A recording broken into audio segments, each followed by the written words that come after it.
Hello everyone, आप देख रहे हैं चैनल सोल डिफेंस। आज की वीडियो हमारी इंपॉर्टेंट रहने वाली है। दिसंबर में एग्जामिनेशन होने वाले सभी स्टूडेंट्स के लिए, चाहे वो फर्स्ट सेमेस्टर का हो, थर्ड सेमेस्टर का हो, चाहे फिफ्थ सेमेस्टर का हो, चाहे सोल में पढ़ता हो, चाहे रेगुलर में पढ़ता हो, चाहे एनसीईआर में पढ़ता हो। आज की वीडियो हमारा टॉपिक रहने वाला है भाई, क्वेश्चन का आंसर का कितने पेज का होना चाहिए। मतलब एक क्वेश्चन के मार्क्स दिए जाते हैं, 10 नंबर का, 15 नंबर का है, तो हमें उसमें मिनिमम और टू मैक्सिमम कितने पेज भर के आना चाहिए, जिससे हमें अच्छे से अच्छे मार्क्स ले सकें। उसी के साथ आपको बताया जाएगा कि आंसर का फॉर्मेट कैसे आपको लिखना होगा, क्या क्या चीज़ों का ध्यान रखना है, जिससे आपको अच्छे से अच्छे मार्क्स गेन हो सके। तो चलिए फिर वीडियो को आगे बढ़ाते हैं। उससे पहले अगर आप अभी तक चैनल से नहीं जुड़े हैं तो प्लीज़ सब्सक्राइब करते हुए और वीडियो को लाइक करते जरूर जाएगा। डिस्क्रिप्शन में आपको टेलीग्राम और व्हाट्सअप दोनों का लिंक मिल जाएगा, उसे भी जाके ज्वाइन कर लीजिएगा, ताकि टाइम टू टाइम सारी अपडेट्स आपके पास आती रहे। तो चलिए फिर वीडियो को आगे बढ़ाते हैं।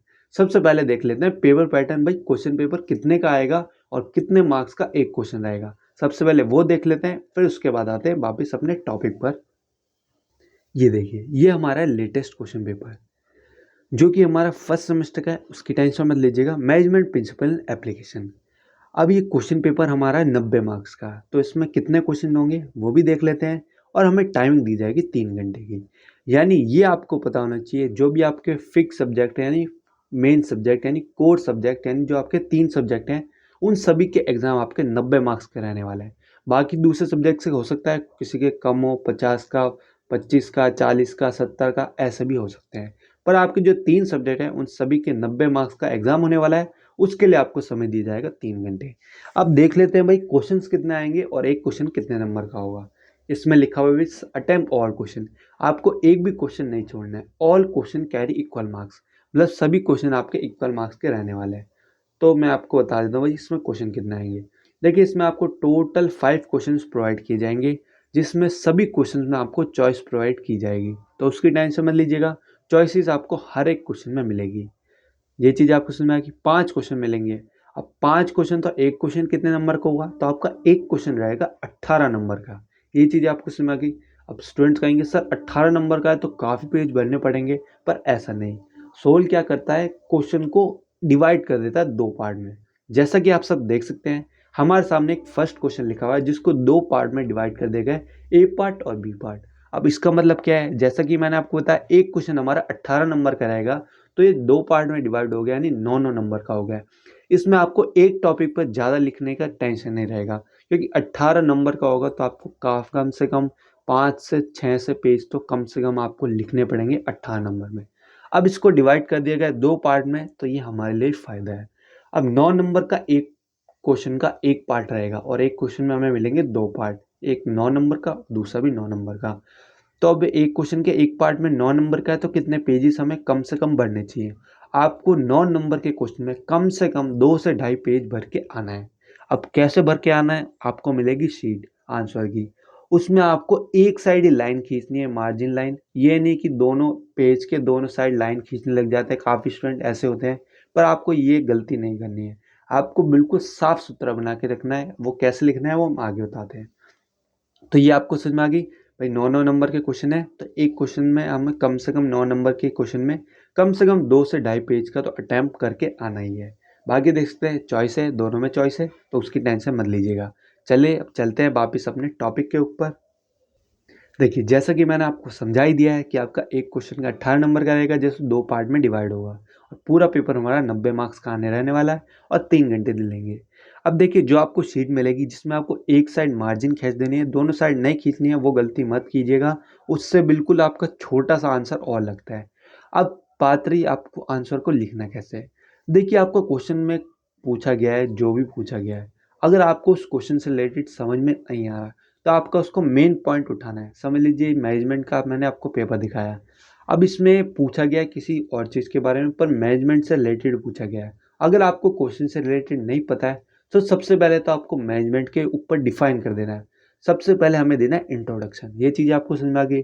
बिल्कुल आपको आंसर फॉर्मेट में लिखना है। उसके बाद क्या, आपको बड़े बड़े पैराग्राफ बना के कभी नहीं लिखना है, ये बात आपको ध्यान रखनी है। आपको हमेशा पॉइंट्स या बुलेट्स में आंसर लिखने हैं। मतलब ये पॉइंट है, उसका मेन पार्ट या फिर मेन हेडिंग, उसकी अंडरलाइन कीजिए। ब्लैक पेन से करना चाहे तो कर सकते हैं, ब्लू पेन से करना चाहे तो कर सकते हैं, पर हो सके तो पूरा पेपर ब्लू पेन में लिखिएगा, ये चीज़ें आपको समझ में आ गई। अगर आप करना चाहते हैं यूज़ ब्लैक पेन तो कर सकते हैं, कोई दिक्कत की बात नहीं है। पर मैं आपको सही से बताऊं, उसमें आपको इतना टाइम नहीं मिलेगा। आपका टाइम सिर्फ 3 घंटे है। अगर आप पेन चेंज करने में ही रहेंगे तो आपका टाइम वेस्ट होगा। आप एक ही पेन यूज़ कीजिए, बॉल पेन यूज़ कीजिएगा, कोई सा भी ले लीजिएगा, 5-10 रुपये का, बहुत आराम से आपका 1 से 2 पेपर निकाल देगा। ये चीज़ आपको समझ में आ गई। उसमें आपको लिखना है भाई साफ सुथरा। पहला जो आपका आंसर होना चाहिए, आपको 5 क्वेश्चन में ढूंढ लेना है, या फिर आपके पास जो जुगाड़ है, जो भी, वो आप समझ ही गए होंगे क्या कहना चाहता हूँ। सबसे पहले आपको वो क्वेश्चन लिखना है जो कंफर्म हो। उस क्वेश्चन को आपको साफ सुथरा ऐसा लिखना है कि ताकि जब आपको भी आपका पेपर चेक करे उसके ऊपर सीधा इम्पैक्ट पड़े कि हाँ भाई ये बच्चे ने साफ सुथरा लगा है, इसको इतना आता ही होगा। उसके बाद आप दूसरे क्वेश्चन में कुछ भी बीच में खिचड़ी बना के भी लिखेंगे तो वो आपको मार्क्स मिलते हैं। और ये रियलिटी है, ऐसा ही होता है, क्योंकि आपका फर्स्ट क्वेश्चन ही आपका फर्स्ट इंप्रेशन बन जाता है आपके पेपर चेकर के सामने। बाकी वो किस्मत पर डिपेंड है कि भाई कौन चेक कर रहा है, उसका मूड कैसा है। ये चीज़ आपको समझ में आ गई। जितना हो सके पॉइंट्स में, जितना हो सके बुलेट्स में, जितना हो सके अगर आप डायग्राम यूज़ करना चाहें तो कर सकते हैं। आपको कोई प्रोसेस बताना है, आपको कोई स्टेप्स बताने हैं तो उसको अलग से हेडिंग दीजिए। समझ लीजिए आपसे पूछे गए स्टेप्स ऑफ प्रोसेस प्लानिंग, तो आपको प्लानिंग बीच में लिखना है, उसके सारे स्टेप्स ऊपर ऊपर एक एक जगह लिख के एक क्लाउड से टाइप में बना देना है डायग्राम सा। फिर उसके बाद में आपको एक एक स्टेप को उठाना है, फिर एक्सप्लेन करना है। इससे आपका जो आंसर शीट होगी और अट्रैक्टिव हो जाएगी, और जो आपको मार्क्स मिलने चाहिए थे 18 नंबर में से जो आपको मिल रहे थे 10 या 12, वो बढ़ के आपके 15 से 16 भी हो सकते हैं, हो सकेगा तो 18 भी आपको मिल सकते हैं, 18 में से 18। तो आपको इस टाइप की पेपर की प्रेजेंटिंग करनी है। ये चीज़ आपको समझ आ गई। अब बाकी रही, स्टूडेंट्स कहेंगे सर आपने कहा टाइमिंग तो चलती रहेगी। देखिए टाइमिंग को आपको मैनेजमेंट करके चलना है। आपको एक भी क्वेश्चन छोड़ना नहीं है। जो भी आपको क्वेश्चन नहीं आते उससे मिलता जुलता जो भी आपको आता है, ये नहीं कि भाई आप दूसरे ग्रह की कहानी लिख रहे हो, गाने लिख रहे हो, वो इनवैलिड माना जाएगा। आपको अपने सब्जेक्ट से रिलेटेड लिखना है, और जो क्वेश्चन में पूछा गया है उससे मिलता जुलता कोई भी एक वर्ड उठा के भी आप लिखते हैं तो आपको कुछ तो मार्क्स मिलेंगे। आपको क्वेश्चन छोड़ के आने की कभी गलती नहीं करनी है, क्योंकि 18-18 नंबर के क्वेश्चन है। आप आधा पेज या 7-8 लाइनें भी लिखते हैं तो कम से कम 3, 2, 4, 5 कुछ तो मार्क्स मिलेंगे और वो जुड़ेंगे। तो ये चीज़ आपको समझ आ गई।